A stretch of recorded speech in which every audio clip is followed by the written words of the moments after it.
जय हिंद साथियों। तो आज का जो पेपर है बिल्कुल आपके ओरिजिनल एग्ज़ाम की तरह है और ये पेपर बनाने के लिए मुझे काफ़ी टाइम लगा है। और अब मैंने आपको टोटल 50 क्वेश्चन ऐसा लाया है ना, जैसे आपके एग्ज़ाम में सारे क्वेश्चन सारे लेवल मैंने एग्जैक्ट वैसे ही लेकर आया है। तो आज के इस क्लास में मैथ का जो क्वेश्चन है ना, बिल्कुल आपको 100% करने वाला है। अगर देख लीजिए इसमें से आप 100% कर लेते हैं ना मैथ में से, तो समझ लीजिए एग्जाम में भी आप 100% मैथ क्वेश्चन करके आएंगे। और आज मैं आपको टोटल कटअप भी बताऊंगा कि इसमें आपका कटअप कितना जाने वाला है। तो चलिए स्टार्ट करते हैं आज के पहले क्वेश्चन से। तो पहला क्वेश्चन आज का देख सकते हैं, संयुक्त राष्ट्र संघ यानी कि यूनाइटेड नेशन ऑर्गेनाइजेशन की स्थापना कब हुई थी। देखिए यहाँ पर आपके हर एक एग्जाम में यूएनओ से आपको एक क्वेश्चन 100% क्वेश्चन आते ही हैं। तो जो भी मैं क्वेश्चन करवाया हूँ ना, सारे क्वेश्चन को आप लोग नोट बना कर रखना है, अगर नहीं पता है तो, और रिविजन भी करना है। तो फिलहाल इस क्वेश्चन का आंसर देखते हैं हम लोग। इस क्वेश्चन का आंसर क्या है? इस क्वेश्चन का आंसर हो जाएगा आपका ऑप्शन नंबर बी, यानी कि 1945 आपका यहाँ पर आंसर हो जाएगा। और यह स्थापना कब हुआ था? ये हुआ था 24 अक्टूबर को। कब हुआ था? 24 अक्टूबर भी आपको याद रखना है। क्यों याद रखना है? क्योंकि 24 अक्टूबर को ही क्या मनाया जाता है? तो संयुक्त राष्ट्र दिवस मनाया जाता है, यानी कि यूनाइटेड नेशन डे मनाया जाता है। याद कर लीजिएगा यहाँ पर यूनाइटेड नेशन डे मनाया जाता है। कब मनाया जाता है? ये क्वेश्चन आपके एग्जाम में आए हुए क्वेश्चन मैं बता रहा हूँ आपको। ये 24 अक्टूबर को हर साल मनाया जाता है। और इसमें अभी कितने मेंबर हैं, यानी कि यूनाइटेड नेशन में अभी कितने मेंबर हैं? तो उसमें अभी 193 मेंबर हैं। कितने हैं? कितने सदस्य अभी हैं उसमें? 193 सदस्य उसमें अभी हैं। ठीक है। और इसका हेडक्वार्टर कहाँ है ये भी आपको पता होना चाहिए। हेडक्वार्टर जो है ना, ये आपका न्यूयॉर्क में है। कहाँ पर है? तो न्यूयॉर्क में है। ये भी आप लोगों को पता होना चाहिए। ठीक है। ये अमेरिका में है। यूएसए ऐसे कर दीजिए, यूएसए कर दीजिए। यानी यह स्थापना कब हुआ था? तो 24 अक्टूबर 1945 को। और 24 अक्टूबर को हर साल संयुक्त राष्ट्र दिवस मनाया जाता है। और अब इसमें अभी जो करंट के मेंबर हैं कितने हैं? तो 193 मेंबर हैं। और इसका हेडक्वार्टर कहाँ पर है? न्यूयॉर्क में है, जो कि यूएसओ में है। ये सारी चीज़ आपको पता होना ही चाहिए। ठीक है।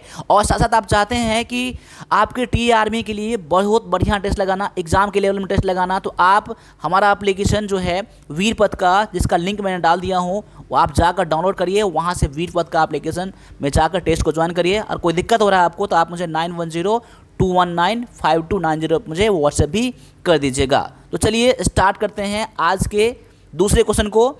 दूसरा क्वेश्चन में दिया गया है कि भारत का मैनचेस्टर किसे कहा जाता है। बहुत ही इंपॉर्टेंट क्वेश्चन आपके लिए है। भारत का मैनचेस्टर किसे कहा जाता है? तो भारत का मैनचेस्टर कहा जाता है अहमदाबाद को। किसको कहा जाता है? अहमदाबाद को कहा जाता है। और अहमदाबाद जो है ना, किस चीज़ के लिए फेमस है? तो यहाँ पर टेक्सटाइल इंडस्ट्री के लिए फेमस है, यानी कपड़ा उद्योग यहाँ पर बहुत ज़्यादा है। जैसा कि इंग्लैंड में मैनचेस्टर है ना, जहाँ पर वो फेमस है ना कपड़े के लिए, यहाँ भी आपका मैनचेस्टर जो है आपका अहमदाबाद, ठीक है, जो कहाँ पर है? गुजरात में है। ये भी आप लोगों को, बहुत लोगों को पता नहीं होगा, याद कर लीजिएगा, गुजरात में है। ये अहमदाबाद भारत का मैनचेस्टर कहा जाता है। अब यहाँ पर एक दो क्वेश्चन और बनते हैं आपके एग्जाम में। आपके क्वेश्चन एग्जाम में ऐसे आएगा कि बताइए नॉर्थ इंडिया का मैनचेस्टर किसे कहते हैं। मैं यहाँ लिख देता हूँ, यहाँ पर नॉर्थ इंडिया का मैनचेस्टर किसे कहते हैं? नॉर्थ इंडिया का मैनचेस्टर कहा जाता है कानपुर को। किसको कहा जाता है? कानपुर को कहा जाता है। वही बात यहाँ पर एक पॉइंट और याद रख लीजिए आप लोग, साउथ इंडिया का मैनचेस्टर किसे कहते हैं? इसे कहते हैं हम लोग कोयम्बटूर को। किसको कहते हैं? कोयम्बटूर को कहते हैं। तो याद कर लीजिएगा आप लोग, दोनों याद कर लीजिएगा। नॉर्थ इंडिया का कानपुर है और साउथ इंडिया का मैनचेस्टर कौन है? तो कोयम्बटूर है। वही बात यहाँ पर क्वेश्चन पूछा जाएगा आपको कि भारत का मैनचेस्टर कौन है? तो यहाँ पर अहमदाबाद आपको यहाँ पर आंसर करके आना है। ये सारा चीज़ आप लोगों को नोटबुक में होना चाहिए और रिविजन भी आपको इसको करना है। ठीक है। अगले क्वेश्चन में दिया गया है आपका कि विश्व प्रसिद्ध अजंता की गुफाएं किस राज्य में स्थित है? अजंता की गुफाएं, ठीक है ना, ये गुफाएं वाला जो आपका 4-5 है, जो मध्य प्रदेश में है, महाराष्ट्र में है, ठीक है, ये आपको हमेशा याद होना चाहिए। ठीक है। ये सब क्वेश्चन आप एग्जाम में आते ही आते हैं। ठीक है। तो यहाँ पर है अजंता की गुफाएं। तो अजंता की गुफाएं कहाँ पर है? तो अजंता की गुफाएं जो है ना, ये आपका महाराष्ट्र में है। कहाँ पर है? तो महाराष्ट्र में है। महाराष्ट्र में कौन से ज़िले में है? तो ये आपका औरंगाबाद में। कहाँ पर है? औरंगाबाद में है। महाराष्ट्र में औरंगाबाद में है। अब इसमें से एक दो पॉइंट और जानने के लिए आपको लिए ज़रूरी है, ठीक है ना। तो यहाँ पर महाराष्ट्र में और भी हैं। एक तो है आपका अजंता की गुफाएँ हैं, अजंता केव हैं, ठीक है।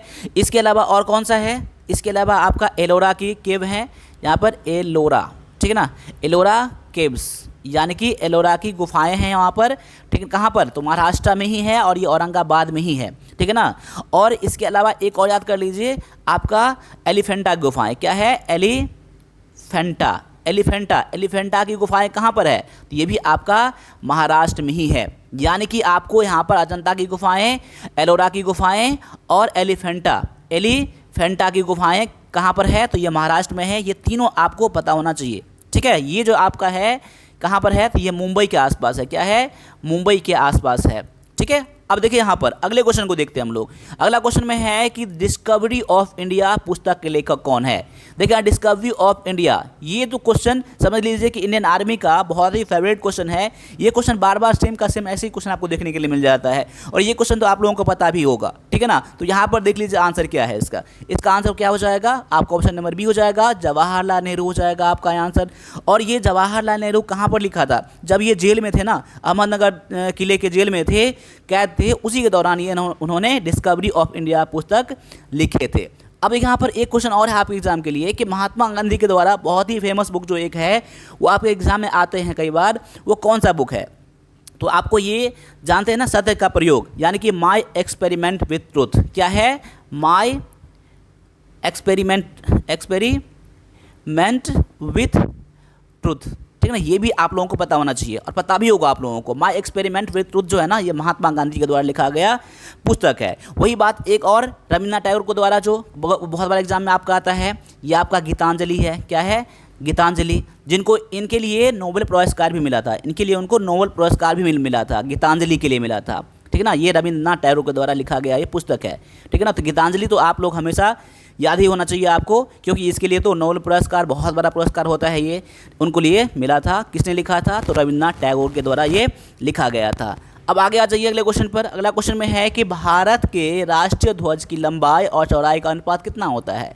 देखिए भारत के राष्ट्रीय ध्वज के बारे में एक तो आपको लंबाई चौड़ाई पता होना चाहिए, उसमें कलर कौन कौन सा होता है वो पता होना चाहिए, और इसका डिज़ाइन किसने किया था, इसका डिज़ाइन किसने किया था ये भी आपको पता होना चाहिए। देखिए यहाँ पर पहले इसका आंसर लगा लीजिए, इसका आंसर क्या है। देखिए इसका आंसर जो हो जाएगा ऑप्शन नंबर सी में दिया गया है, ये 3:2 में होता है। क्या होता है? 3:2 में होता है, ये तो आपको पता होना चाहिए, इसका आंसर है। इसके अलावा आप लोग ये जान लीजिए, अगर पता है तो आप मुझे कमेंट कर दीजिए मेरे बताने से पहले कि इनका डिज़ाइन किसके द्वारा किया गया था और इसमें कौन कौन से कलर होते हैं। तो इसमें कलर जो होते हैं, आपका पहला कलर होता है आपका केसरिया होता है, ठीक है ना, वाइट होता है, उजला होता है और हरा होता है। ये तो आपको तीनों पता होना ही चाहिए। और इसके अलावा इसमें क्या होता है ना, तिरंगा में क्या होता है ना, बीच में एक चक्र होता है, उसमें कितनी तिल्लियाँ होते हैं, उसमें कितनी तिल्लियाँ होते हैं? तो 24 तिल्लियाँ होता है। कितना होता है? 24 तिल्लियाँ होता है। और इसका डिज़ाइन किसके द्वारा किया गया था? यहाँ पर डिज़ाइनर कौन थे? ये थे आपका पिंगली वेंकैया। कौन थे? पिंगली वेंकैया, ठीक है ना। इसको आप लोगों को पता होना चाहिए, यानी पिंगली वेंकैया के द्वारा डिज़ाइन किया गया था हमारे राष्ट्रीय ध्वज को, ठीक है। चलिए अगले क्वेश्चन को देखते हैं हम लोग। अगला क्वेश्चन में दिया गया है कि माउंट एवरेस्ट पर चढ़ने वाली प्रथम महिला कौन थी? देखिए यहाँ पर ये क्वेश्चन तो आपके आते ही हैं, और कभी कभी इसका इनडायरेक्ट क्वेश्चन भी आएगा, मैं बताऊंगा अभी आपको। पहले इसका आंसर लगाइए। देखिए यहाँ पर माउंट एवरेस्ट पर चढ़ने वाली प्रथम महिला कौन सी है? माउंट एवरेस्ट पर चढ़ने वाली प्रथम महिला, इसके बारे में जरूर ध्यान रखिएगा। आपको कभी कभी आएगा माउंट एवरेस्ट पर चढ़ने वाला प्रथम व्यक्ति कौन है, महिला या पुरुष कोई भी हो, ठीक है ना। यहाँ पर है महिला के बारे में है, तो महिला ही आपको आंसर देना है, जो कि भारत का होना चाहिए। तो यहाँ पर आपका आंसर हो जाएगा ऑप्शन नंबर बी, यानी कि बिछेंद्री पाल। अगर आपने लगाया है आंसर तो बिल्कुल आपका आंसर ठीक है। और ये कब चढ़ी थी? तो ये चढ़ी थी 1984 में। कब चढ़ी थी? 1984 में चढ़ी थी। और एक बात आप जान लीजिए इंडिया के बारे में, संतोष यादव भी कभी कभी आपको देखने के लिए मिल जाएगा। तो संतोष यादव कौन है? संतोष यादव एक महिला हैं, और ये माउंट एवरेस्ट पर चढ़ने वाली भारत की क्या है? 2 बार चढ़ने वाली प्रथम महिला है। 2 बार चढ़ने वाली, देखिए यहाँ पर 2 बार, मैं लिखता हूँ यहाँ पर 2 टाइम लिखता हूँ, यहाँ पर कितना है? 2 बार चढ़ने वाली भारत की प्रथम महिला कौन है? तो संतोष यादव है। आपको ये याद रखना है। देखिए प्रथम महिला तो भारत का है आपका बिछेंद्री पाल के द्वारा, लेकिन 2 बार चढ़ने वाली कौन है? तो संतोष यादव है, ठीक है। और इसके अलावा अगर ये क्वेश्चन आएगा कि सबसे पहला पुरुष चढ़ने वाला कौन था, सबसे पहला माउंट एवरेस्ट पर चढ़ने वाला पुरुष कौन था, वो कौन था? तो आपका एडमंड हिलेरी था और तेंजिंग नॉर्गे था। याद कर लीजिए, यहाँ पर पहला लिख देता हूँ। यहाँ पर पहला व्यक्ति कौन था? आपका था एडमंड, ठीक ना, एडमंड हिलेरी, ठीक ना, हिलेरी और तेंजिंग नॉर्गे। क्या होता है? तेंजिंग तेंजिंग तेंजिंग नॉर्वे, इसको ठीक कर लीजिएगा आप लोग, ठीक है ना। तेंजिंग नॉर्वे यानी एडमंड हिलेरी और तेंजिंग नॉर्वे, ठीक है ना। आप लोगों को याद होना चाहिए। यानी कि माउंट एवरेस्ट पर चढ़ने वाला प्रथम महिला कौन था, तो विचेंद्री पाल आपका यहाँ पर आंसर था। लेकिन 2 बार चढ़ने वाला कौन था, तो आपका संतोष यादव, और पहली बार चढ़ने वाला एडमंड हिलेरी और तेंजिंग नॉर्वे, ठीक है ना। इतना आप लोग याद कर लीजिएगा, ठीक है ना। और यहाँ पर एक पॉइंट और आपको लिए, यहाँ पर मैं लिख देता हूँ, यहाँ पर इसकी हाइट कितना है, इसका ऊंचाई कितना है, यानी कि इस माउंट एवरेस्ट का ऊंचाई कितना है, ये भी कभी कभी आप एग्जाम में आता है। तो ऊंचाई आप लोग याद कर लीजिएगा। यहाँ पर ऊंचाई मैं लिख देता हूँ, यहाँ पर ऊंचाई है 8,848 समथिंग में कुछ है, यानी कि 8 से याद कर लीजिएगा, ठीक है ना। इतना मीटर इसका क्या है, हाइट है।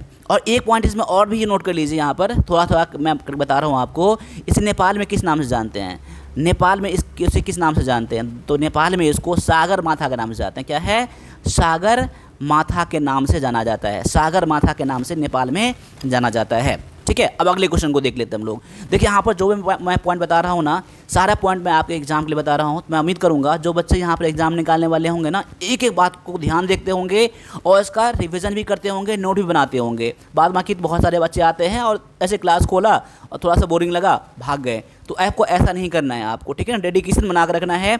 और जो मैं टेस्ट दिया हूँ ना वीरपद के एप्लीकेशन पर, टेस्ट भी आपको लगाना है।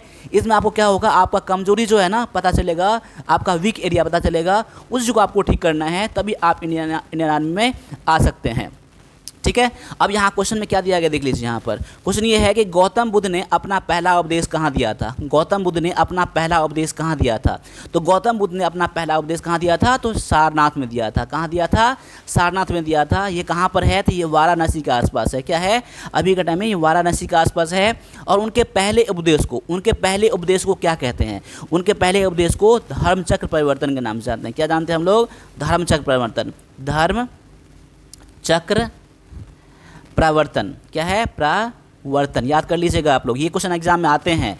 इनके पहले उपदेश को क्या कहा जाता है, जिन्होंने पहली बार उन्होंने कहाँ दिया था, तो वाराणसी के पास सारनाथ में दिया था। और ये 5 शिष्य को दिया था। किसको दिया था, 5 शिष्य को दिया था। और उनकी इस घटना को क्या कहते हैं, धर्मचक्र परिवर्तन। क्या कहते हैं, धर्मचक्र परिवर्तन। आपके लिए ये जानना जरूरी है कि इनका जन्म कहाँ हुआ था। अपने यहाँ इनका जन्म कहाँ हुआ था, जन्म इनका हुआ था लुम्बिनी में हुआ था। कहाँ हुआ था, लुम्बिनी में हुआ था। लुम्बिनी कहाँ पर है, तो ये लुम्बिनी आपको नेपाल में है, ठीक है। इसके अलावा एक और यहाँ पर याद रख लीजिए, पता होना चाहिए आपको कि इसके ज्ञान की प्राप्ति कब हुआ था, कहाँ हुआ था, ज्ञान की प्राप्ति कहाँ हुआ था, ये हुआ था बोध गया में। कहाँ हुआ था, बोध गया में है हुआ था। और बोध गया कहाँ पर है, तो ये आपका बिहार में है। और वहाँ पर एक पॉइंट और याद कर लीजिए, यहाँ पर कुशीनगर के बारे में। कुशीनगर क्या है, वहाँ पर उसको महापरिनिर्वाण प्राप्त हुआ था, यानी उनका वहाँ पर मृत्यु हुआ था। क्या हुआ था, वहाँ पर उनका मृत्यु हुआ था। ये सारे पॉइंट में कुछ न कुछ दिया गया है। बोध गया में ज्ञान की प्राप्ति हुआ, लुम्बिनी में उनका जन्म हुआ,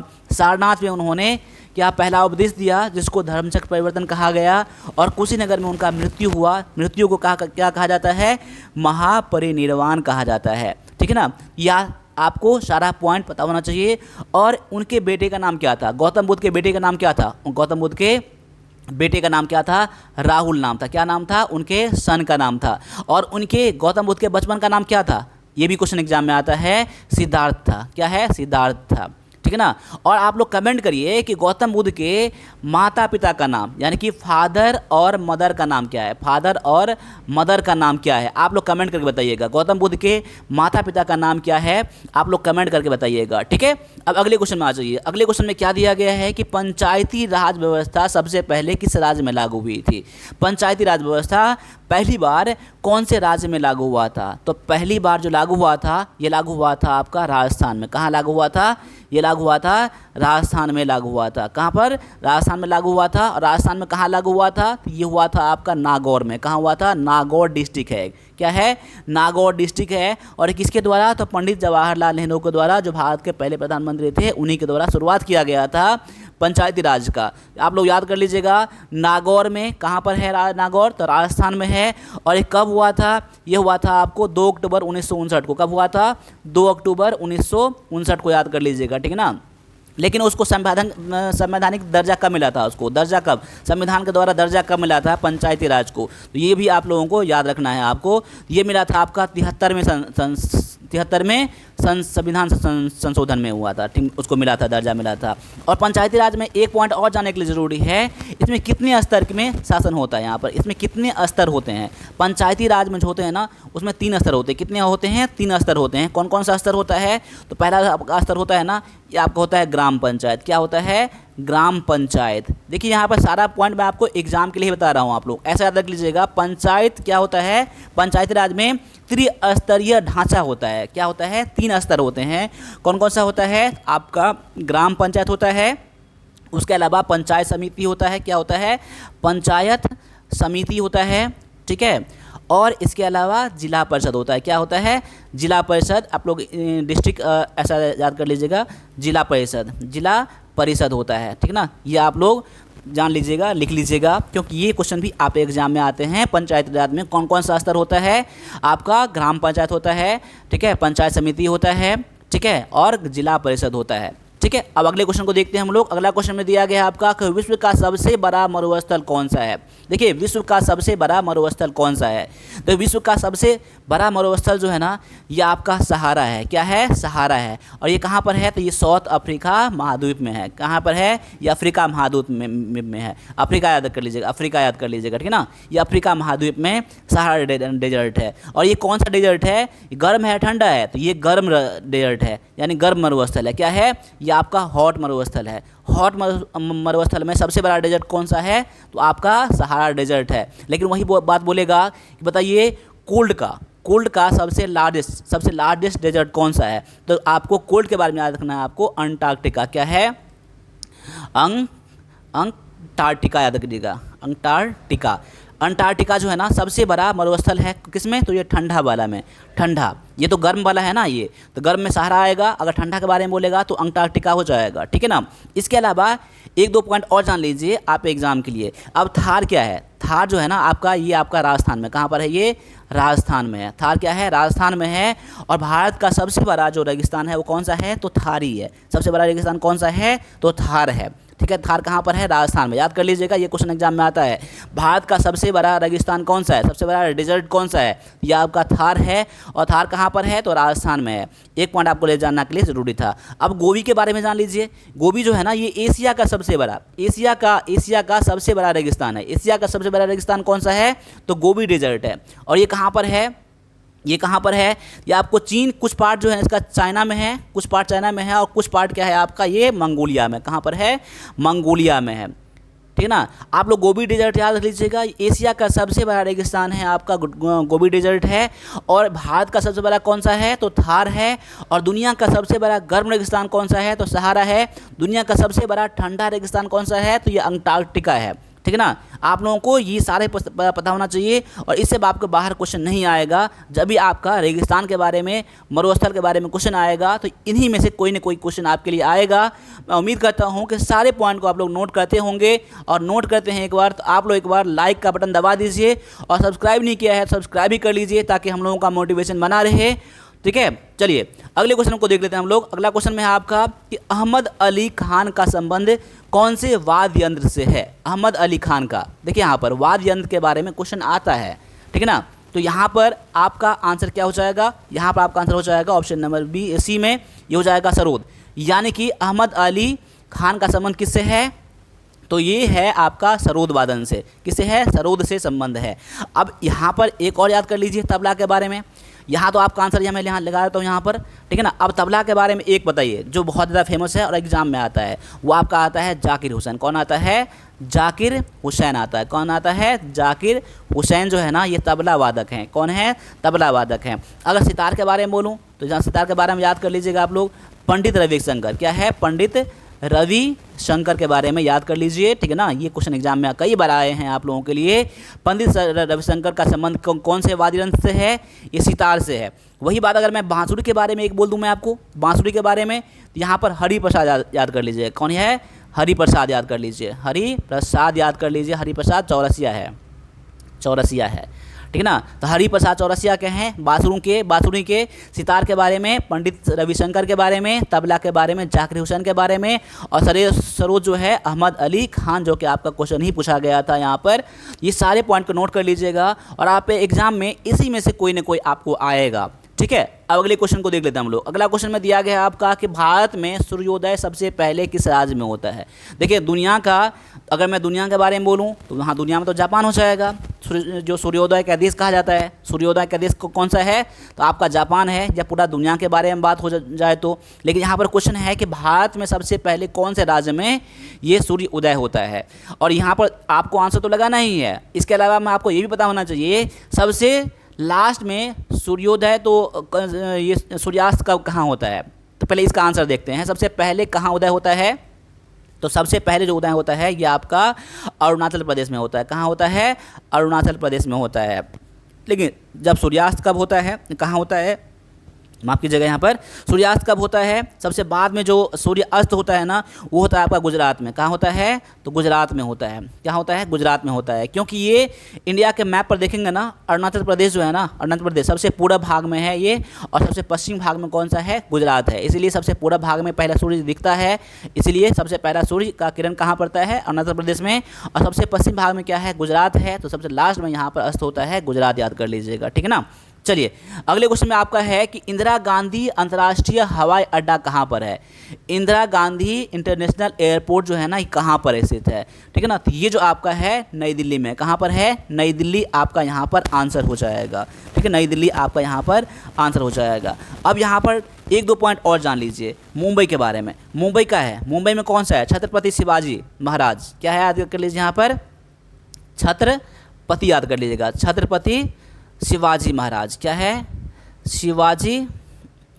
शिवाजी महाराज एयरपोर्ट, ठीक है ना। छत्रपति शिवाजी महाराज एयरपोर्ट कहाँ पर है, तो ये मुंबई में है, ठीक है ना। अब कोलकाता के बारे में एक पॉइंट याद कर लीजिए, कोलकाता के बारे में ये नेताजी सुभाष चंद्र बोस एयरपोर्ट। क्या है, नेताजी सुभाष चंद्र एयरपोर्ट कहाँ पर है, तो ये आपका है, आप कहाँ पर, तो ये आपका कोलकाता में है, ठीक है ना। चलिए अगले क्वेश्चन को देखते हैं। अगला क्वेश्चन में कौन सा है, लोकसभा के प्रथम अध्यक्ष कौन थे। लोकसभा के प्रथम अध्यक्ष कौन थे, लोकसभा के प्रथम अध्यक्ष कौन थे, ये थे आपका जीवी मावलंकर थे। कौन थे, जीवी मावलंकर थे।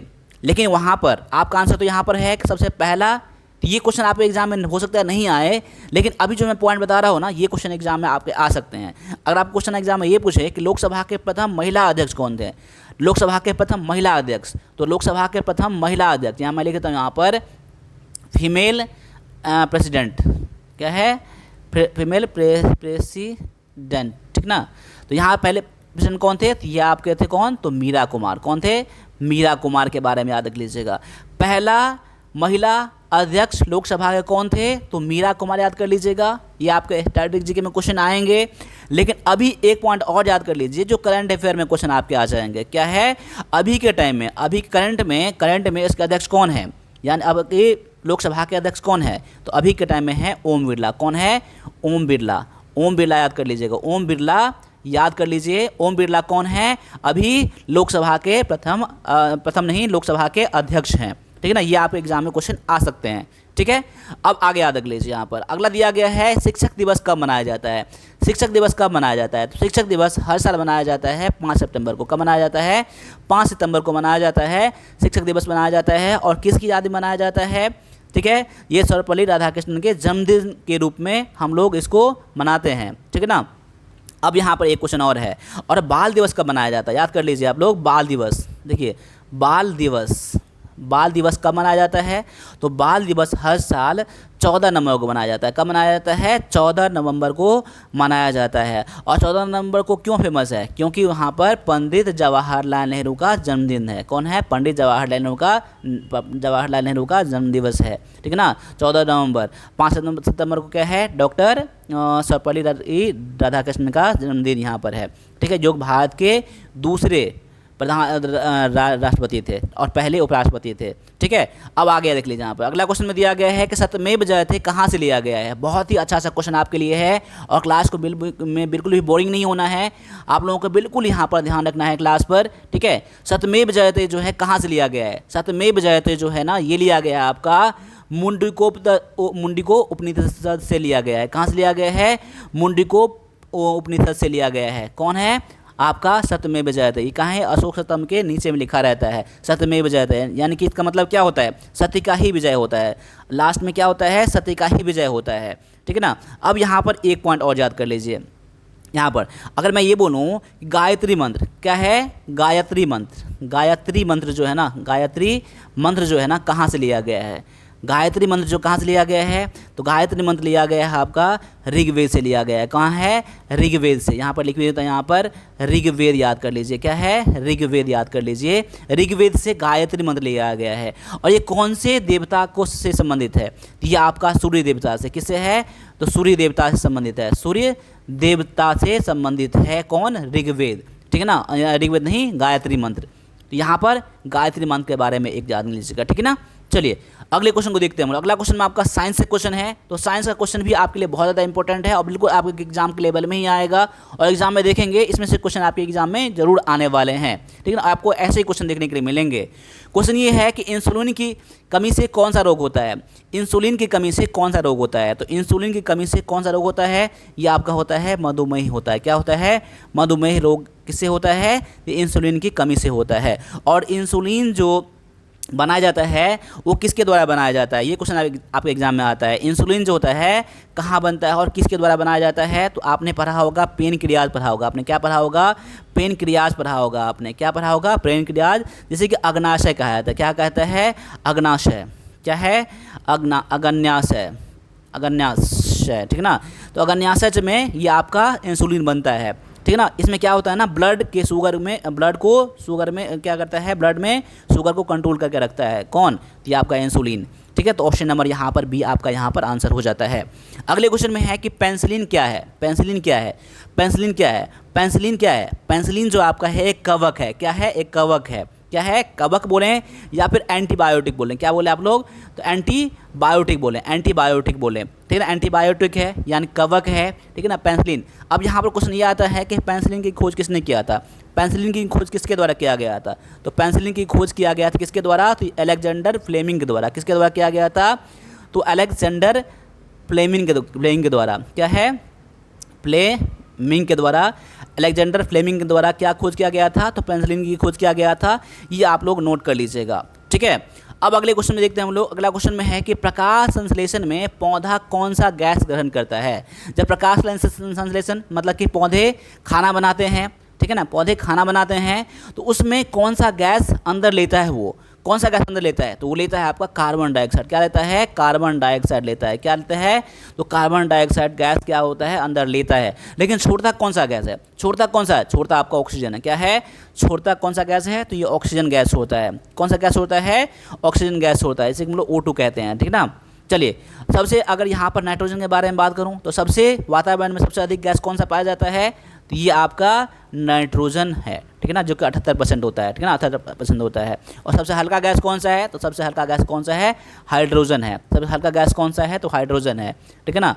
चलिए अगले क्वेश्चन में आपका दिया गया है कि बिजली के फ्यूज का तार किस धातु का बना होता है। बिजली के फ्यूज का, आप देखे होंगे फ्यूज, देखे होंगे ना फ्यूज, तो फ्यूज का तो वायर जो होता है ना किसका बना होता है, तो फ्यूज का वायर जो बना होता है ना, ये बना होता है टीन और शीशे का मिश्रण होता है। क्या होता है, टीन और शीशे का मिश्रण होता है। किसका होता है, टीन और शीशे का मिश्रण से क्या बनता है, बिजली का फ्यूज बनता है। अब बिजली का फ्यूज जो बनता है ना, उसमें क्या होता है ना, उसका गलनांक कम होना चाहिए। अगर उसका गलनांक ज़्यादा रहेगा ना, ये तुरंत गल जाएगा, ठीक है ना। यहाँ पर उसका गलनांक कम होने के कारण से क्या होता है, टीन और लेड के को मिक्स करके फ्यूज का वायर बनाया जाता है, ठीक है ना। अब यहाँ पर एक क्वेश्चन आप एग्जाम के लिए यहाँ पर नोट कर लीजिए कि टीन को का संकेत क्या है, तो उसे SN कहते हैं। और लेड का यानी कि शीशा का संकेत क्या है, उसे हम लोग क्या कहते हैं, PB कहते हैं। दोनों पॉइंट याद कर लीजिएगा, कभी कभी एग्जाम में आपका आता है। अब यहाँ पर एक मुझे कमेंट करके बताइए, गोल्ड का संकेत क्या है, गोल्ड का सिंबल क्या है, गोल्ड का सिंबल क्या है, ठीक है ना। ये क्वेश्चन एग्जाम में आपका आया था गोल्ड के बारे में, तो आप लोग कमेंट करके बताइएगा मुझे गोल्ड को संकेत में क्या लिखते हैं, ठीक है ना। अब यहाँ पर क्वेश्चन आपके लिए और मैं बताता हूँ थोड़ा नोट बनाने के लिए। आप बताइए मुझे कि हीटर में कौन सा हीटर का जो वायर होता है ना, वो किसका बना होता है। हीटर का जो वायर होता है ना, जिस पर खाना बनाते हैं, वो किसका बना होता है, तो वो बना होता है आपका नाइक्रोन का। किसका बना होता है, वो बना होता है नाइक्रोन का। मैं यहाँ लिख देता हूँ यहाँ पर नाइक्रोन, क्या याद कर लीजिए आप लोग, नाइक्रोन यानी हीटर वायर। क्या है, हीटर वायर याद कर लीजिएगा। हीटर का वायर किससे बना होता है, तो नाइक्रोन का बना होता है। ठीक है। अब यहाँ पर एक क्वेश्चन और आता है कि बताइए बिजली का बल्ब में जो फिलामेंट होता है वो किसका बना होता है। तो बिजली के बल्ब में फिलामेंट किसका बना होता है, तो टंगस्टन का बना होता है। ये पता होगा, ये सब बहुत ही कॉमन क्वेश्चन ये आपका है। और जो मैंने क्वेश्चन पूछा है ना गोल्ड के बारे में, आप लोग कमेंट करके जरूर बताइएगा मुझे, ठीक है ना। अब यहाँ पर क्वेश्चन है कि मनुष्य के शरीर में जल की मात्रा लगभग कितनी होती है। मनुष्य के शरीर में जल की मात्रा जो होता है कितना होता है, तो ये लगभग क्या होता है 65 से 70%। क्या 65 से 70% क्या होता है आपका, ये जल हो पाया जाता है, ठीक है। अगले क्वेश्चन में है कि शुद्ध सोने का कितने ग्राम कैरेट का होता है। शुद्ध सोना कितने कैरेट का होता है, शुद्ध सोना क्या होता है कितने कैरेट का होता है। तो शुद्ध सोना जो होता है ना ये आपका 24 कैरेट का होता है। कितना होता है 24 कैरेट का होता है। और ये 24 कैरेट का सोना क्या होता है, बिल्कुल नरम होता है। क्या होता है, बिल्कुल नरम होता है। नरम होने के कारण से क्या होता है, इसे डायरेक्टली आप लोग गोल्ड का ऑर्नामेंट जो होता है ना, गहने जो होता है, गहने नहीं बना सकते हैं। इसलिए इसमें क्या मिलाया जाता है, इसमें या तो तांबा मिला देगा, या तो तांबा मिला देगा, या तो चांदी बना देगा, या तो चांदी मिला देगा। तांबा या चांदी मिलाकर उसको 22 कैरेट का बनाया जाता है। क्या बनाया जाता है, 22 कैरेट का बनाया जाता है, तब जाके क्या बनता है, गहना बनता है, ठीक है ना। याद कर लीजिएगा शुद्ध सोना कितना होता है, 24 कैरेट का होता है, ठीक है ना। चलिए अगले क्वेश्चन में आपका है कि हंसाने वाली गैस का रासायनिक नाम क्या है। हंसाने वाली गैस का रासायनिक नाम क्या है, हंसाने वाली गैस का रासायनिक नाम क्या है। तो हंसाने वाले रासायनिक गैस का नाम क्या है, नाइट्रस ऑक्साइड है। क्या है, नाइट्रस ऑक्साइड है, आपका नाइट्रस ऑक्साइड है, ठीक है। अब यहाँ पर अगला क्वेश्चन है कि ध्वनि की चाल सबसे कम किस में होती है। ध्वनि की चाल सबसे कम किस में होती है, तो ध्वनि की चाल जो सबसे कम होता है वो होता है गैस में। किस में होता है, गैस में ध्वनि की चाल सबसे कम होता है। सबसे ज़्यादा किस में होता है, सबसे ज़्यादा होता है आपका ठोस में। देखिए सबसे ज़्यादा क्या होता है, एक नंबर पर सबसे ज़्यादा होता है ठोस में, दूसरे नंबर पर आपका लिक्विड में, तीसरे नंबर पर आपका गैस में, और चौथे नंबर में इसमें बिल्कुल भी क्या होता है, ध्वनि की चाल ट्रैवल नहीं करता है। ध्वनि क्या होता है, ट्रैवल नहीं करता है। ध्वनि इसमें गमन नहीं करता है यहाँ पर ध्वनि, ठीक है ना। ध्वनि को चलने के लिए क्या होना चाहिए, एक आपका रेखा होना चाहिए, ठीक है ना, एक आपका माध्यम होना चाहिए, तभी चलेगा। यानी ठोस में जाएगा, ठीक है, सबसे अधिक जाएगा, द्रव में उससे कम, गैस में उससे कम, और वैक्यूम में, निर्वात में बिल्कुल भी ध्वनि की चाल, ध्वनि नहीं चलेगा, ठीक है। ये भी आपको पता होना चाहिए। इसका आंसर मैंने क्या बता दिया, इसका आंसर था आपका ऑप्शन नंबर सी है। और जिन बच्चों ने यहाँ पर सी करा है उनका आंसर बिल्कुल यहाँ पर करेक्ट हो जाता है। अब अगले क्वेश्चन को भी लगा लीजिए। अगले क्वेश्चन में आपका है कि मनुष्य के मस्तिष्क का वजन कितना होता है। मनुष्य के मस्तिष्क का वजन कितना होता है, मनुष्य के मस्तिष्क का वजन कितना होता है। मनुष्य के मस्तिष्क का वजन जो होता है आपका, ये होता है 1350 से लेकर 1400 ग्राम तक होता है। कितना होता है, 1350 से 1400 ग्राम तक मनुष्य के मस्तिष्क का वजन होता है, ठीक है ना। आप लोग कमेंट करके बताइए कि मस्तिष्क के सबसे बड़े भाग को, मस्तिष्क के सबसे बड़े भाग को किस नाम से जानते हैं। मनुष्य के जो मस्तिष्क होता है ना, या ब्रेन जो होता है ना, उसका सबसे जो लार्जेस्ट पार्ट है वो कौन सा है, आप लोग कमेंट करके मुझे बताइएगा, ठीक है ना। तो चलिए यहाँ पर अगले क्वेश्चन में आपका दिया गया है आपका कि यहाँ पर चेचक के टीके का आविष्कार किसने किया था। चेचक के टीके का आविष्कार किसने किया था, तो चेचक के टीके का आविष्कार किसने किया था, तो एडवर्ड जेनर ने किया था। किसने किया था, तो एडवर्ड जेनर ने चेचक के टीके का आविष्कार किया था। ऑप्शन नंबर आपका यहाँ पर बी आंसर हो जाता है। लेकिन यहाँ पर लुईस पास्चर के बारे में जान लीजिए। यहाँ पर आंसर मैं टिक लगा देता हूँ, यहाँ पर एडवर्ड जेनर आपका यहाँ पर आंसर है। और लुईस पास्चर के बारे में एक पॉइंट याद कर लीजिए, ये रेबीज़ के टीके का, रेबीज़ याद कर लीजिए, रेबीज़ के टीके का आविष्कार किसने किया था, तो लुईस पास्चर ने किया था। और जानते हैं ना अलेक्जेंडर फ्लेमिंग, जो अभी आपने पढ़ा है ना, ये पेनिसिलिन का खोज किया था। किसने किया था, पेनिसिलिन का खोज किसने किया था, तो अलेक्जेंडर फ्लेमिंग ने किया था, अभी आपने पढ़ा है। और लुईस पास्चर ने क्या है, रेबीज़ के टीके का आविष्कार किया था। और एडवर्ड जेनर ने चेचक के टीके का आविष्कार किया था, ठीक है। चलिए अगले क्वेश्चन में आपका दिया गया है कि गुब्बारे में कौन सी गैस भरी जाती है। गुब्बारे में कौन सी गैस भरी जाती है, तो गुब्बारे में गैस भरी जाती है आपका हीलियम। क्या होता है, हीलियम गैस भरा जाता है, जिसे हम लोग HE के सिद्धांत है। HE गैस का क्या संकेत है इसका, ठीक है ना, HE। यानी गुब्बारे में कौन सी गैस भरी जाती है, तो हीलियम गैस भरी जाती है, ठीक है ना। अगले क्वेश्चन में आपका है कि प्रकाश वर्ष किसका मात्रक है। प्रकाश वर्ष जो है ना, ये दूरी का मात्रक किसका है, दूरी का मात्रक है। प्रकाश वर्ष क्या है, ये दूरी का मात्रक है। यानी एक प्रकाश वर्ष में कितना होता है, तो एक वर्ष में चला गया जितना दूरी, प्रकाश के द्वारा जितना दूरी चलता है ना, एक प्रकाश वर्ष में उतना आपका होता है, ठीक है ना। इसका यूज़ कहाँ होता है, प्रकाश वर्ष का यूज़ कहाँ होता है? प्रकाश वर्ष का यूज़ कहाँ होता है? जब तारों और ग्रहों के बीच की दूरी जब देखते हैं ना, यानी कि इस तारे से लेकर उस तारे तक का दूरी कितना है, ग्रह के बीच में कितना दूरी है, तो वहाँ पर प्रकाश वर्ष का यूज़ किया जाता है। किसका यूज़ किया जाता है? प्रकाश वर्ष का यूज़ किया जाता है, ठीक ना। उसी के बारे में एक आपका दिया गया है पारसेक। क्या है? पारसेक। पारसेक के बारे में जान लीजिए। तो पारसेक जो होता है ना, वो क्या होता है? तो पारसेक भी क्या होता है ना, ये दूरी की मापने की इकाई है। क्या है?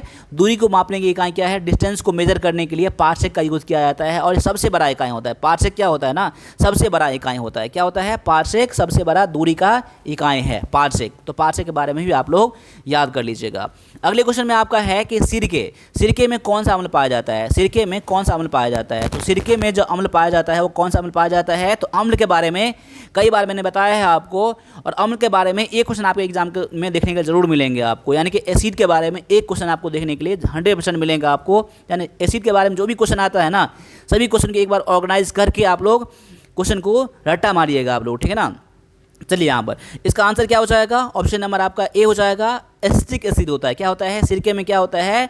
एसिटिक एसिड होता है। ऑप्शन नंबर आपका ए यहाँ पर आंसर हो जाता है। और सेट्रिक एसिड किसमें पाया जाता है? सेट्रिक एसिड जो पाया जाता है ना आपका, ये पाया जाता है आपका, ये संतरा में पाया जाता है। किसमें पाया जाता है? संतरा में पाया जाता है। किसमें पाया जाता है?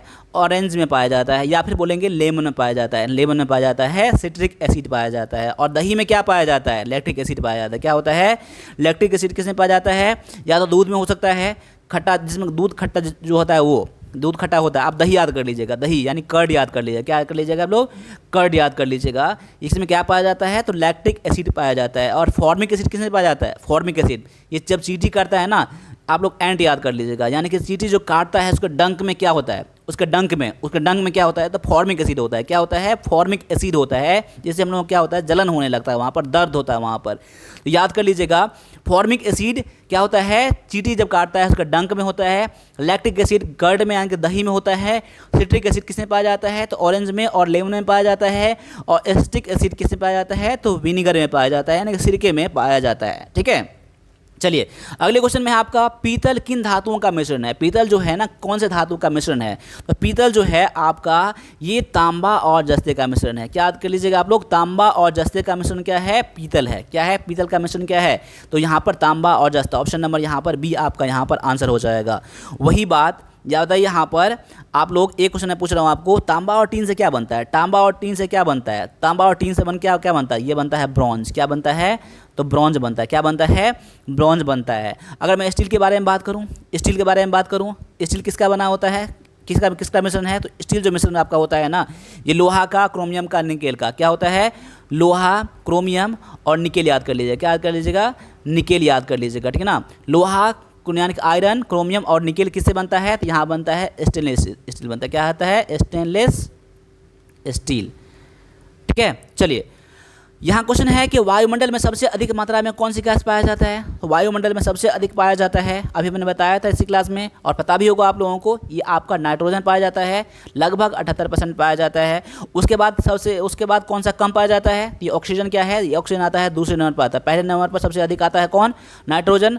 और दूसरे नंबर पर कौन आता है? तो आप ऑक्सीजन पाया जाता है, जो कि लगभग 21% के आसपास होता है, ठीक है ना। चलिए यहाँ पर मैंने 30 क्वेश्चन करवा दिया है। अब 20 क्वेश्चन आपको लिए मैथ के मिलेगा, और 20 क्वेश्चन ऐसा मैथ के लिए मिलेगा ना, आपको 100% मैथ का क्वेश्चन करके आना है यहाँ पर। अगर इसमें से आप 100% क्वेश्चन कर लेते हैं ना, तो एग्जाम में भी आप 100%, मैं दावे के साथ कह सकता हूँ, एग्जाम में भी आप 100% क्वेश्चन करके आएंगे, ये मेरा वादा है। इसीलिए इस क्लास में देख लीजिएगा कि 20 क्वेश्चन में से कितना आप क्वेश्चन कर पाते हैं। चलिए इस क्वेश्चन में क्या कह रहा है, इसको सॉल्व करना है आपको। इसको सॉल्व करने के लिए हम लोग क्या करते हैं? देखिए, रूट के अंदर में 176 है, प्लस में रूट के अंदर में ही आपका 2401 है। तो इसमें क्या करते हैं हम लोग? पहले यहाँ से हम लोग स्टार्ट करते हैं। इसका स्क्वायर रूट क्या है? इसका स्क्वायर रूट क्या है? देखिए, आप लोगों के लिए मैं आपको थोड़ा सा एक पॉइंट बता रहा हूँ। आप लोग 1 से लेकर 50 तक का क्या याद कर लीजिएगा? स्क्वायर रूट याद कर लीजिएगा, स्क्वायर रूट याद कर लीजिएगा। और 1 से लेकर 30 तक का आप लोग क्यूब रूट याद कर लीजिएगा। क्या याद कर लीजिएगा? क्यूब रूट याद कर लीजिएगा। ये आपको एग्जाम में बहुत ही आपको हेल्प करने वाला है ये चीज़, ठीक है ना। देखिए यहाँ पर 24 किसका होता है, ये 49 का होता है। तो यहाँ पर इसको बाहर निकालेंगे तो 49 हो जाएगा, ये इधर हो जाएगा 176 हो जाएगा, रूट अंडर में ये हो जाएगा, और रूट अंडर में कितना हो जाएगा 225 हो जाएगा। हम बाहर निकालेंगे तो ये हो जाएगा 15 का स्क्वायर कितना होता है 225 होता है। तो 15 आपका यहाँ पर आंसर निकल के आ गया। ये मन ही मन हो जाएगा, लेकिन आपको जब पता रहेगा तब। इसलिए मैं कहता हूँ अब 1 से लेकर 50 तक का स्क्वायर रूट और 1 से लेकर 30 तक का क्यूब रूट याद कर लीजिएगा, ठीक है ना। अब देखिए यहाँ पर अगले क्वेश्चन में क्या कह रहे हैं। यहाँ पर अगला क्वेश्चन में है कि एक बेलन का वक्र पृष्ठीय क्षेत्रफल यानी कि curved surface area, curved surface area क्या होगा यदि उसका रेडियस दिया गया है 7 सेंटीमीटर और हाइट दिया गया है 10 सेंटीमीटर। रेडियस दिया गया आपको 7 सेंटीमीटर और हाइट कितना दिया गया है 10 सेंटीमीटर दिया गया है। इसमें देखिए ये क्वेश्चन तो बना लेंगे आप, ये क्वेश्चन तो बना लेंगे, लेकिन इसमें मेन क्या है, इसमें आपको फॉर्मूला पता होना चाहिए। फॉर्मूला पता नहीं रहेगा तो आप कुछ भी नहीं कर पाएंगे। चलिए मैं इसको फॉर्मूला बता देता हूँ, आप लोग सॉल्व करिएगा आप लोग, ठीक ना। यहाँ पर क्या है सी ऐसे याद कर लीजिए, यानी कि कर्व सरफेस एरिया, इसका फॉर्मूला क्या होता है 2πr/h होता है। अब तो उसको बना लेंगे ना, मैं उम्मीद करता हूँ बना लेंगे, जरूर बना लेंगे। 2 इंटू में पाई का वैल्यू कितना होता है 10 में 7 होता है। आर कितना दिया गया है, रेडियस कितना दिया गया 7 दिया गया है, और हाइट कितना दिया गया 10 दिया गया है। बस कुछ नहीं कर सॉल्व करना है, 7 7 कट जाएगा, 22 44 यानी कि 440 हो जाएगा आपका centimetre square. Option number B में दिया गया ये।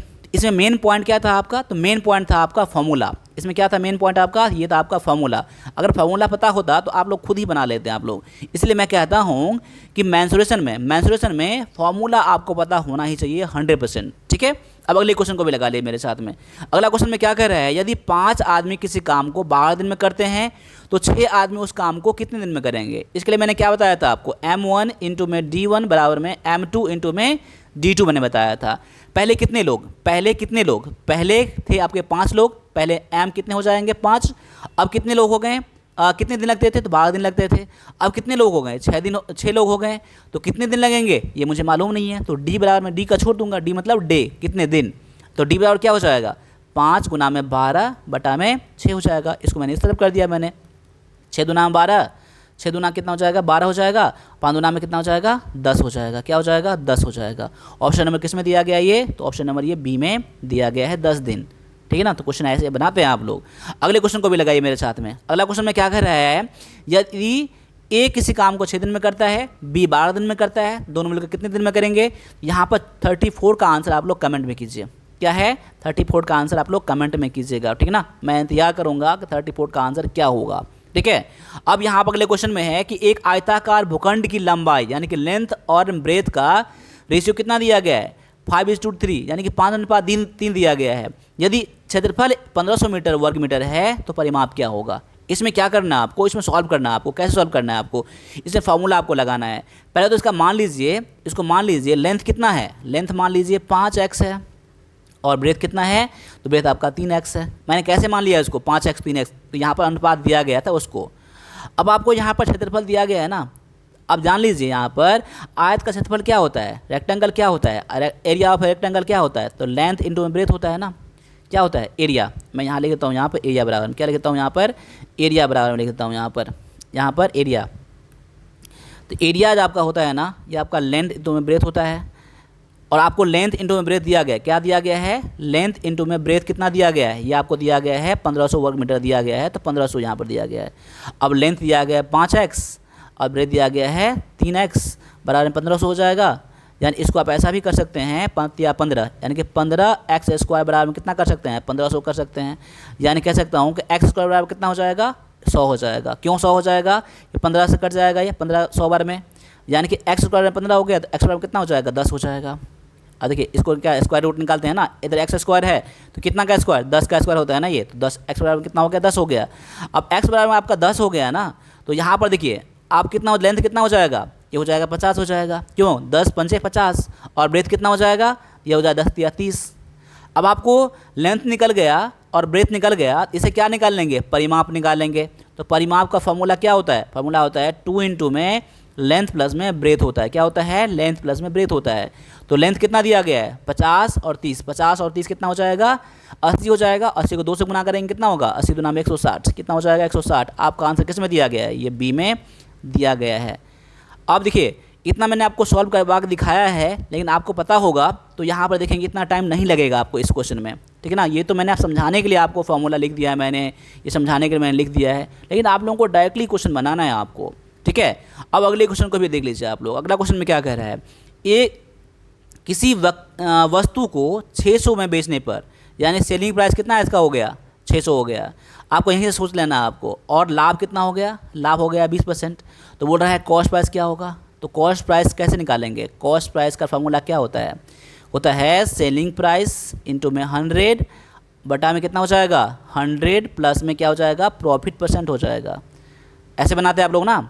यहाँ पर सेलिंग प्राइस दिया गया है 600 गुना में 20 माफ़ कीजिएगा 100 हो जाएगा, ये 100 फार्मूला में, ठीक है ना, बटा में कितना हो जाएगा 120 हो जाएगा। 120 मैंने कहाँ से ला दिया 100 प्लस में प्रॉफिट कितना दिया गया 20% ना, यानी कि 600 गुना में 100 बटा में 120, 12 पंजे 60, यानी कि 500 आपका काट के आ जाएगा, जो ऑप्शन नंबर ये बी में दिया गया है, ठीक है। अब अगले क्वेश्चन में क्या है देख लीजिए। अब क्वेश्चन ये है कि 25% का 25% कितना होगा। देखिए परसेंट का मतलब क्या होता है, इसका होता है 1/100 होता है, क्या होता है 1/100 होता है परसेंट का मतलब, यानी 25/100 हो जाएगा, बटा में गुना में 25/100 क्यों हो जाएगा, का मतलब क्या होता है, का मतलब गुना होता है। आप इसको सॉल्व कर दीजिए, 25 625 बटा में कितना हो जाएगा 40 हो जाएगा, ठीक है ना। आप उसको हटाएंगे ना तो पॉइंट के बाद कितना हो जाएगा 1 हो जाएगा, 625 हो जाएगा। ऑप्शन नंबर किस में दिया गया है बी में दिया गया है। यानी 4 0 हटाएंगे ना तो 1 2 3 1 2 3 एक पॉइंट और लेना पड़ेगा आपको, 0 लेना पड़ेगा, क्योंकि 4 0 है तो 4 अंक के बाद पॉइंट होगा ना, पॉइंट यहाँ पर, इसीलिए यहाँ पर आपका आंसर क्या हो जाएगा, ऑप्शन नंबर आपका बी यहाँ पर आंसर हो जाएगा। अगले क्वेश्चन यहाँ पर दिया गया है कि साइन 60 डिग्री का मान कितना है। देखिए आप एग्जाम में ट्रिग्नोमेट्री क्वेश्चन आएंगे, लेकिन बिल्कुल फॉर्मूला पर क्वेश्चन आएगा, फॉर्मूला पर क्वेश्चन आएगा, तो ये तो आपको पता होना ही चाहिए। जो मैंने यहाँ पर आपके लिए इमेज दिया है ना, ये इसका वैल्यू का फॉर्मूला आपको पता होना चाहिए, रट्टा आप लोग मार लीजिएगा, ठीक है ना। तो यहाँ पर साइन 60 डिग्री का मान कितना है, साइन ये है आपका 60 डिग्री ये है, √3/2 आपका आंसर ऑप्शन नंबर बी में दिया गया है। ये आप लोग याद कर लीजिएगा, ये आप लोग याद कर लीजिएगा, ये बहुत काम आएगा आपको, ठीक है ना। चलिए अगले क्वेश्चन में दिया गया आपका कि x² प्लस में 8x प्लस में 15 का वैल्यू कितना होगा, क्या इसका गुणनखंड कितना होगा। देखिए एक दिया गया आपका, इसमें 8x दिया गया ना, तो दो संख्या गुना करिए 15 हो जाए और जोड़ के कितना हो जाए 8 आ जाए, यानी कि आपका हो जाएगा 5 तिया 15, 5 तिया 15 और 5 और 3 8 मिल गया ना। तो यहाँ पर क्या कर लेंगे आप लोग, 5 3 8 हो जाएगा, तो एक क्या कर ले x प्लस में 5 कर लीजिए, एक कर ले x प्लस में 3 कर लीजिए, बस आपका आंसर ऑप्शन नंबर किस में दिया गया है, ऑप्शन नंबर बी में दिया गया है, ये ऑप्शन बी में दिया गया, बस आपका आंसर निकल के आ गया। यही सोचना है और यहीं से आंसर करके लगा के आना है। अगले क्वेश्चन में क्या है, अगला क्वेश्चन में है कि एक घन, देखिए इसका आंसर मैंने बता दिया यहाँ पर, इसका आंसर ही पहले लिख दिया मैंने, ठीक है ना। चलिए यहाँ पर एक बार आंसर को मैं कम कर देता हूँ, हटा देता हूँ, ठीक है ना। देखिए क्या है, एक घन का आयतन वॉल्यूम कितना दिया गया है 216 सेंटीमीटर स्क्वायर दिया गया है। इसका संपूर्ण पृष्ठ का क्षेत्रफल क्या है, इसका संपूर्ण पृष्ठ का क्षेत्रफल क्या है, इसका संपूर्ण पृष्ठ का क्षेत्रफल क्या है। देखिए अगर आपको वॉल्यूम का फॉर्मूला पता है और इसका संपूर्ण पृष्ठ, इसका संपूर्ण यानी टोटल सरफेस एरिया का फॉर्मूला पता है ना, तो आप आंसर को करके आ जाएंगे। अगर नहीं पता है ना तो आप नहीं करके आएंगे, इसलिए दोनों फार्मूला मैं पहले लिख देता हूँ आपको, फिर क्वेश्चन को सॉल्व करिएगा आप लोग। देखिए आप घन का आयतन क्या होता है, घन का आयतन क्या होता है आपका होता है a क्यूब होता है, यानी कि भुजा का क्यूब होता है। और संपूर्ण पृष्ठ का क्षेत्रफल क्या होता है, संपूर्ण पृष्ठ का क्षेत्रफल क्या होता है, संपूर्ण पृष्ठ का क्षेत्रफल होता है, यहाँ पर लिख देता हूँ यहाँ पर एरिया, क्या होता है 6a² होता है, क्या होता है 6a²। तो इससे आप क्या निकाल लेंगे, वॉल्यूम से क्या निकाल लेंगे आप लोग, आप इसे a का निकाल लेंगे, साइड निकाल लेंगे, साइड निकल के आ जाएगा, तो यहाँ पर पुट कर दीजिएगा मान, आपका आंसर निकल के आ जाएगा यहाँ पर।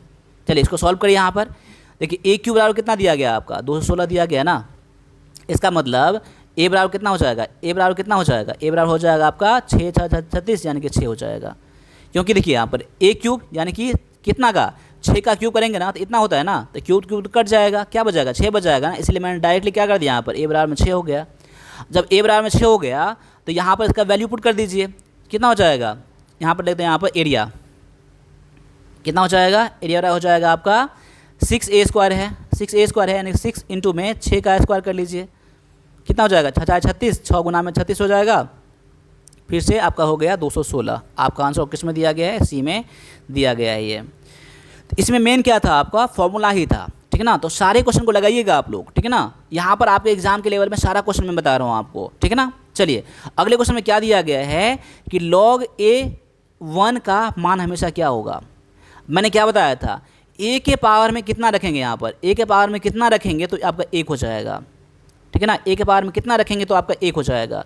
इसका मतलब मैंने क्या बताया था, कोई भी संख्या का पावर में 0 आ जाए, कोई भी संख्या का पावर 0 आ जाए तो उसका वैल्यू 1 हो जाएगा। अगर मैं 10 के पावर में 0 करूँ तभी 1 हो जाएगा, 9 के पावर में 0 करूँ तभी 1 हो जाएगा, 11 के पावर में 0 करूँ तभी 1 हो जाएगा, 1000 के बारे में पावर 0 करूँ तो 1 हो जाएगा। यानी कि किसी भी नंबर के पावर में अगर 0 आ जाएगा तो उसका मान कितना हो जाएगा, 1 हो जाएगा। यानी आपका आंसर क्या हो जाएगा, ऑप्शन नंबर क्या हो जाएगा, बी हो जाएगा। समझ में आपको आ गया ना। चलिए, अगर मेरे क्लास को देखते होंगे तो अब ये क्वेश्चन आपको आराम से हो गया होगा, इसलिए मेरे सारे क्लास को देखिएगा आप लोग, और ठीक है। और भी पद पर जो टेस्ट दिया गया है ना, उसको सभी को ज्वाइन करना ही है और अपने आप को चेक करना है, ठीक है ना। चलिए, अगले क्वेश्चन में दिया गया आपका कि एक गोले का पृष्ठीय क्षेत्रफल कितना है, एक गोले का पृष्ठीय क्षेत्रफल कितना है। चलिए, एक गोले का पृष्ठीय क्षेत्रफल, इसका भी आंसर मैंने यहाँ पर नोट कर दिया था। ये सब सारा मैं आपके लिए पीडीएफ बना रहा हूँ, ठीक है ना, पीडीएफ बना रहा हूँ, इसीलिए आपको यहाँ पर देखने के लिए मिल जाएगा। पीडीएफ मैं आपको एग्जाम का टाइम में दे दूंगा मैं आपको, ठीक है ना।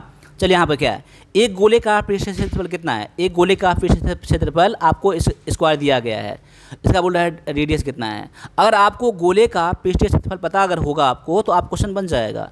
तो इसका फार्मूला क्या होता है, सरफेस एरिया का फार्मूला क्या होता है, इसका होता है 4πr² होता है। यानी कि 4πr² का वैल्यू इतना दिया गया आपको, तो आपको रेडियस निकाल लीजिए इससे। अब मैं इसको सॉल्व कर रहा हूँ, यहाँ पर सॉल्व कैसे करूँगा मैं, यहाँ पर 4πr² है ना, यानी कि 4π² बराबर में क्या दिया गया है, 616 दिया गया है, ठीक है ना। यानी कह सकता हूँ यहाँ पर कि r² 4 इंटू में, यहाँ पर इसको ये सॉल्व यहाँ करिए यहाँ पर, ठीक है ना, 4 इंटू में 5/7 r² बराबर में आपका 616। देखिए कट जाएगा आपका, 11 दूना 22, 11 पंजे 55, 11 छक 66, 4 दूना 8, 7 56, 7, यानी r² बराबर कितना हो जाएगा, 7 गुना में 7 हो जाएगा, r² बराबर में, यानी r बराबर कितना हो जाएगा, 7 हो जाएगा। यानी कि रेडियस कितना निकल गया आपको, 7 निकल के आ गया यहाँ पर, ठीक है ना। तो यानी कि इसमें फार्मूला, यानी मेंसुरेशन में आप देखे होंगे यहाँ पर 3 क्वेश्चन मैंने लाया है अभी इसका मेंसुरेशन का, और तीनों में फार्मूला ही काम आया है। अगर मेंसुरेशन में यानी क्षेत्रमिति में फार्मूला पता नहीं रहेगा ना तो आप क्वेश्चन को सॉल्व नहीं कर पाएंगे, चाहे कितना भी कुछ कर लीजिए, ठीक है। अब अगले क्वेश्चन को भी लगा लीजिए। यहाँ क्वेश्चन क्या है, प्रथम 5 विषम संख्याओं का योग कितना है, प्रथम 5 विषम संख्याओं का योग कितना है। देखिए, प्रथम 5 बोला है तो आप आसानी से निकाल लेंगे। प्रथम 5 विषम संख्या किसे कहते हैं, जो 2 से नहीं करता है, 1 है, 3 है, 5 है, 7 है और 9 है। आप बोल रहा है क्या इसका योग कितना है, सभी को जोड़ लीजिए, 3 और ये और ये और ये, बराबर कितना आ जाएगा, 25 आ जाएगा। जोड़ेंगे ना तो 25 आपका आ जाएगा। आपका आंसर ऑप्शन नंबर ये सी में आ जाएगा। लेकिन यहाँ पर मैं आपको रोकना चाहूँगा, यहाँ पर इसके लिए एक बहुत अच्छा सा ट्रिक है। देखिए, 5 विषम संख्याओं का योग पूछ रहा है ना, इसका औसत कितना होता है, इसका औसत कितना होता है, तो औसत का औसत होता है आपका 5 ही हो जाएगा। कितना हो जाएगा, 5। आपने मैंने क्या पढ़ाया था 5 विषम संख्याओं का और औसत कितना होगा, तो 5 ही हो जाएगा। मैंने बताया था ना, अगर n विषम संख्या का, n ऑड नंबर का अगर पूछेंगे एवरेज क्या होगा, तो मैंने क्या बताया था, n ही हो जाता है। तो जब एवरेज n हो जाता है, इसका योग कैसे निकालेंगे, इसका सम कैसे निकालेंगे हम लोग, सम निकालेंगे तो n इंटू में n कर देंगे हम, n इंटू में n कर देंगे हम लोग, तो n² आ जाएगा आपका, वही आपका आंसर निकल के आ जाएगा। वही बात यहाँ बोल रहा है कि 5 विषम संख्याओं का योग कितना हो जाएगा, तो यहाँ पर 5 25 हो जाएगा। कैसे हो जाएगा, तो यहाँ पर हो जाएगा 5 गुना में 5 कर दीजिएगा। अगर यहाँ पर क्वेश्चन ये आ जाए, बताइए मुझे आप कि बताइए कि 10 विषम संख्या, प्रथम 10 विषम संख्या का योग कितना होगा, प्रथम 10 विषम संख्या का योग कितना होगा, 10 का स्क्वायर कर दिया जाएगा, 100 हो जाएगा। अगर बोलेगा यहाँ पर 15 विषम संख्याओं का, प्रथम 15 लिखा रहेगा, फर्स्ट 15, पहले 15 विषम संख्या का योग कितना होगा, तो 15 का स्क्वायर कर दीजिए, यानी कि 225 हो जाएगा, ठीक है ना। याद कर लीजिए। अगर बोलेगा 16 का प्रथम 16 का विषम संख्या का योग कितना होगा, तो 16 का स्क्वायर कर दीजिए, यानी कि 16 225 हो जाएगा, 16 कितना हो जाएगा, 256 हो जाएगा, ठीक है ना। बस इतना ही करना आपको, ठीक है। अब अगले क्वेश्चन में क्या है, इसका बोल रहा है कि किलोमीटर प्रति घंटा को मीटर पर सेकंड में चेंज करने के लिए बोल रहा है, ठीक है ना। अब देखिए यहाँ पर, देखिए 2.5 किलोमीटर पर आवर है ना, इसको आप किस में चेंज करना है, मीटर पर सेकंड में। तो यहाँ पर क्या करना है, मैंने क्या बताया था आपको, किलोमीटर पर सेकंड को पर घंटा को मीटर पर सेकंड में चेंज करने के लिए 5/18 से गुना करना पड़ता है। 2/5 गुना 5/18 कर दीजिए, आपका आंसर निकल के आ जाएगा। 5 पंजे 25, 5 गुना में 10, 2 12, इतना बटा में 18। देखिए इसको सॉल्व करेंगे ना तो आपको इतना के लगभग मान आपको आ जाएगा, सॉल्व करके देख लीजिएगा, ठीक है ना। आप क्वेश्चन नंबर बी आपका आंसर आ जाएगा, ठीक है। चलिए अब यहाँ बोल रहा है कि यहाँ पर इसका सूत्र क्या है, यानी ए माइनस बी का होल स्क्वायर का फॉर्मूला पता होगा ना, वही तो है, एक्स और वाई कर दिया, ए और बी को एक्स वाई कर दिया है, बस यहाँ किस में आ जाएगा आपका ऑप्शन नंबर बी में आ जाएगा X square plus Y square minus 2 X Y, ठीक है। अब यहाँ पर अगला क्वेश्चन है कि 2000 का 10% वार्षिक दर से 3 वर्ष का साधारण ब्याज। 46 का आंसर कमेंट करिएगा, 46 का आंसर क्या होगा ना आप कमेंट में कीजिएगा, ठीक है ना। और जितना मैं बोल रहा हूँ ना कमेंट करने के लिए 100% सभी बच्चे कमेंट करेंगे, तब मैं समझ पाऊँगा कि मेरी क्लास को बिल्कुल फोकस के साथ देख रहे हैं, ठीक है ना। और मैं देख लूँगा कि आप लोग क्लास को लास्ट तक देखते हैं, नहीं देखते हैं, नहीं तो बस ऐसे ही जैसे सब टाइम पास करते हैं ना वैसे मैं भी टाइम पास करने लगूँगा, ठीक है ना। कोई आपको फ़ायदा नहीं पहुँचने वाला है, इसलिए आप कमेंट जितना बोल रहा हूँ करना ही आप लोगों को, ठीक है ना। चलिए अगले क्वेश्चन में आपका है कि tan 45 डिग्री प्लस में cot 45 डिग्री, इसको सॉल्व कर लीजिए। इससे देखिए tan 45 का वैल्यू कितना होता है, tan 45 का वैल्यू कितना होता है, तो आपका 1 होता है, आपका हो जाएगा इसका हो जाएगा 1 प्लस में cot 45 का वैल्यू कितना है 1 है, 1 प्लस में 1 यानी 2। आपका आंसर किस में दिया गया है, ये बी में दिया गया है। बस मैंने क्या बताया था आपको, फॉर्मूला ही आपको इस तरह से याद रखना है, देख के घबराना नहीं है, ये आप लोग याद कर लीजिएगा, ठीक है। चलिए अगले क्वेश्चन में है कि दो संख्याओं का महत्तम समावर्तक यानी कि HCF 11 दिया गया है और LCM कितना दिया गया है 693 दिया गया है, एक संख्या दिया गया है 77 दूसरी संख्या। तो देखिए दूसरी संख्या कैसे निकालते हैं हम लोग, दूसरी संख्या कैसे निकालते हैं हम लोग, तो यहाँ पर निकालते हैं HCF इंटू में LCM बटा में फर्स्ट नंबर, पहला नंबर, ये फार्मूला होता है। LCM में कितना दिया गया HCF 11 गुना में 693 बटा में कितना हो जाएगा 77 हो जाएगा, 11 से 77 7 से 7 9 63 7 63 यानी 99 आप कट के आ जाएगा, कितना आ जाएगा काट के 99 आपका आ जाएगा, चेक कर लीजिएगा, ठीक है ना। इसमें क्या था आपको फार्मूला सेकंड नंबर का फार्मूला क्या है HCF इंटू में LCM बटा में पहला संख्या करेंगे, आपका आंसर निकल के आ जाएगा। अगले क्वेश्चन में है कि एक समबाहु त्रिभुज का ऊंचाई दिया गया है इतना, ठीक है ना, यानी हाइट कितना दिया गया है इतना दिया गया है, तो उसका भुजा कितना है, इसमें भी आपको फॉर्मूला पता होना चाहिए। समबाहु मतलब क्या होता है, यानी कि इक्विलेटरल ट्रायंगल, यानी कि सभी भुजा बराबर है। इसका फॉर्मूला क्या होता है ना, हाइट बराबर फार्मूला क्या होता है, हाइट बराबर फार्मूला होता है √3 बटा में 2a होता है फार्मूला, यानी a मतलब क्या है, a मतलब कि यहाँ भुजा है, क्या है भुजा है। तो आपको तो हाइट दिया गया ना, ये √3 बटा में 2a बराबर में आपको 3√3 दिया गया है, ये तो दिया ही गया है, क्वेश्चन बटा में 1 कर लीजिए। यहाँ पर √3 कट जाएगा, क्या बच जाएगा, a बराबर में कितना हो जाएगा 3 दूना में 6 निकल के आ गया। ऑप्शन नंबर किस में आ गया, ये आपका बी में आ गया। इसमें फार्मूला याद कर लीजिएगा, ठीक है ना, पता नहीं होगा तो। अब बोल रहा है यहाँ पर इसका औसत कितना है, देखिए 40 50 60 70 80, देखिए 40 50 60 70 80, एवरेज क्या होता है, औसत क्या होता है, बीच की संख्या ना, बीच की संख्या, आपका आंसर निकल के आ गया। ये कब करेंगे, जब इसका डिस्टेंस यानी दूरी बराबर दिया रहे तब। बीच की संख्या क्या होता है, आपका औसत होता है, ऑप्शन आपका निकल गया। यहाँ पर 50 क्वेश्चन करवाए हैं, 50 क्वेश्चन में से कितना क्वेश्चन सही हुआ है आप लोग कमेंट करिएगा। और आपका क्वेश्चन 50 में से अगर 30 क्वेश्चन सही हुआ है तो 30 क्वेश्चन कमेंट करिए, और आपका अगर 20 क्वेश्चन सही हुआ है तो 20 क्वेश्चन कमेंट करिए। अगर आपका 50 क्वेश्चन सही हुआ है तो कमेंट करिए, 45 क्वेश्चन हुआ है तो कमेंट करिए। और इसका मैं कट बता रहा हूँ, और आपको इस तरह का इस लेवल का क्वेश्चन आपको आएगा ना, अगर इस लेवल का क्वेश्चन आएगा तो आपका कट ऑफ जो जाएगा वो 40 से लेकर 42 तक में क्वेश्चन जाएगा, ठीक है ना। आपको इतना क्वेश्चन अगर बन गया है ना तो समझ लीजिए आपका स्कोर सेफ है। बाद बाकी मेरिट में थोड़ा बहुत तो ऊपर जाता है, ठीक है ना, मेरिट आप कैसे बनेगा आपका, ठीक है ना।